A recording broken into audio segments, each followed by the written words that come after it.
Jonah Chapter 1. And the word of Jehovah began to occur to Jonah the son of Amittai, saying, Get up, go to Nineveh, the great city, and proclaim against her that their badness has come up before me. And Jonah proceeded to get up and run away to Tarshish from before Jehovah. And he finally came down to Joppa, and found a ship going to Tarshish. So he paid its fare, and went down into it, in order to go with them to Tarshish from before Jehovah. And Jehovah himself hurled forth a great wind at the sea, and there came to be a great tempest on the sea. And as for the ship, it was about to be wrecked. And the mariners began to fear and to call for aid, each one to his god. And they kept hurling out the articles that were in the ship to the sea, in order to lighten it of them. But Jonah himself had gone down to the innermost parts of the decked vessel, and he proceeded to lie down and go fast asleep. At length the ship captain came near to him and said to him, What is the matter with you, sleeper? Get up, call out to your God. Perhaps the true God will show himself caring about us, and we shall not perish. And they began to say to one another, Come, and let us cast lots, that we may know on whose account we have this calamity. And they kept casting lots, and finally the lot fell upon Jonah. So they said to him, Do tell us, please, on whose account it is that we are having this calamity. What is your work, and from where do you come? What is your country, and from which people are you? At that he said to them, I am a Hebrew, and Jehovah the God of the heavens I am fearing, the one who made the sea and the dry land. And the men began to fear greatly, and they went on to say to him, What is this that you have done? For the men had come to know that it was from before Jehovah that he was running away, because he had told them. Finally they said to him, What should we do to you in order that the sea may become still for us? For the sea was continually growing more tempestuous. So he said to them, Lift me up and hurl me into the sea, and the sea will become still for you, because I am aware that it is on my account that this great tempest is upon you. But the men tried to work their way through in order to bring the ship back to the dry land, yet they were unable, because the sea was continually growing more tempestuous against them. And they proceeded to call out to Jehovah and to say, Ah, now, O Jehovah, may we please not perish because of the soul of this man, and do not put upon us innocent blood, since you yourself, O Jehovah, have done according to what you have delighted in. Then they lifted up Jonah and hurled him into the sea, and the sea began to halt from its raging. At that, the men began to fear Jehovah greatly, and so they offered a sacrifice to Jehovah and made vows.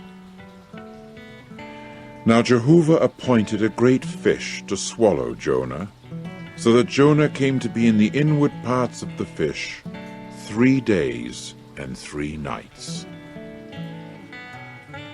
Chapter 2. Then Jonah prayed to Jehovah his God from the inward parts of the fish, and said, Out of my distress I called out to Jehovah, and he proceeded to answer me.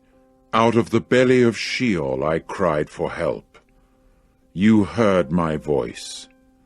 When you threw me to the depths, into the heart of the open sea, then a very river encircled me. All your breakers and your waves, over me they passed on. And as for me, I said, I have been driven away from in front of your eyes. How shall I gaze again upon your holy temple? Waters encircled me clear to the soul. The watery deep itself kept enclosing me. Weeds were wound around my head. To the bottoms of the mountains I went down. As for the earth, its bars were upon me for time indefinite. But out of the pit you proceeded to bring up my life, O Jehovah my God.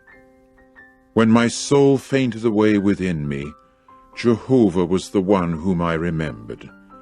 Then my prayer came into you, into your holy temple. As for those who are observing the idols of untruth, they leave their own loving kindness. But as for me, with the voice of thanksgiving I will sacrifice to you. What I have vowed I will pay. Salvation belongs to Jehovah. In time, Jehovah commanded the fish, so that it vomited out Jonah onto the dry land. Chapter 3. Then the word of Jehovah occurred to Jonah the second time, saying, Get up, go to Nineveh the great city, and proclaim to her the proclamation that I am speaking to you. At that, Jonah got up and went to Nineveh in accord with the word of Jehovah. Now Nineveh herself proved to be a city great to God, with a walking distance of 3 days. Finally Jonah started to enter into the city the walking distance of 1 day, and he kept proclaiming and saying, Only 40 days more, and Nineveh will be overthrown. And the men of Nineveh began to put faith in God, and they proceeded to proclaim a fast and to put on sackcloth, from the greatest one of them even to the least one of them. When the word reached the king of Nineveh, then he rose up from his throne and put off his official garment from himself, and covered himself with sackcloth, and sat down in the ashes. Furthermore, he had the cry made, and he had it said in Nineveh by the decree of the king and his great ones, saying, No man and no domestic animal, no herd and no flock should taste anything at all. None should take food, even water they should not drink. And let them cover themselves with sackcloth, man and domestic animal, and let them call out to God with strength and come back, each one from his bad way and from the violence that was in their hands. Who is there knowing whether the true God may turn back and actually feel regret, and turn back from his burning anger, so that we may not perish? And the true God got to see their works, that they had turned back from their bad way, and so the true God felt regret over the calamity that he had spoken of causing to them, and he did not cause it. Chapter 4. To Jonah, though, it was highly displeasing, and he got to be hot with anger. Hence he prayed to Jehovah and said, Ah, now, O Jehovah, was not this an affair of mine, while I happened to be on my own ground?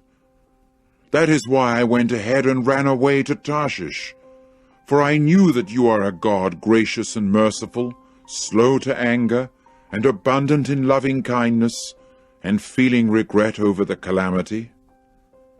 And now, O Jehovah, take away, please, my soul from me, for my dying is better than my being alive. In turn, Jehovah said, Have you rightly become hot with anger? Then Jonah went out of the city and sat down east of the city.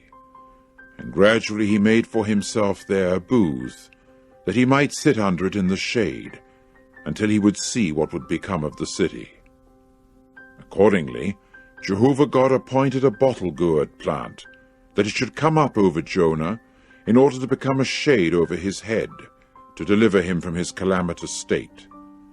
And Jonah began to rejoice greatly over the bottle gourd plant. But the true God appointed a worm at the ascending of the dawn on the next day, that it should strike the bottle-gourd plant, and it gradually dried up. And it came about that as soon as the sun shone forth, God also went on to appoint a parching east wind, and the sun kept striking upon the head of Jonah, so that he was swooning away, and he kept asking that his soul might die. And he repeatedly said, "My dying off is better than my being alive." And God proceeded to say to Jonah, "Have you rightly become hot with anger over the bottle-gourd plant?" At that he said, "I have rightly become hot with anger to the point of death." But Jehovah said, "You, for your part, felt sorry for the bottle-gourd plant, which you did not toil upon, or make get big, which proved to be a mere growth of a night, and perished as a mere growth of a night. And for my part, ought I not to feel sorry for Nineveh, the great city, in which there exist more than 120,000 men, who do not at all know the difference between their right hand and their left, besides many domestic animals?